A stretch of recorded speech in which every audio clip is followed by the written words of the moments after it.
Hey guys, in this video, I'm going to show you how to play Carnotaurus in the Isle.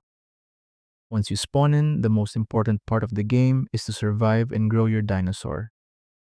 Remember to manage your stamina carefully. Each dinosaur has its own unique way of surviving. Open your dinosaur status by pressing Tab on your keyboard. From here, you can see the preferred food for Carnotaurus. Since there's no map available in-game, click the asset location shown in this tab. Then open your browser and search for islemaps.com. Here, you can paste your coordinates to see where you spawned. Once you know your location, you can match it with nearby food sources that suit your dinosaur's diet. You can also use your scent ability to track key points on the map by holding Q. If you see this icon, it's called a migration zone. This is where increased food sources for herbivores are located.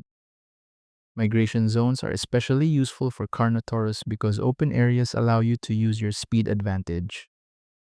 Carnotaurus is a fast mid-tier carnivore that excels in burst damage and hit-and-run tactics. Use these information to survive as a baby Carnotaurus and grow into an adult.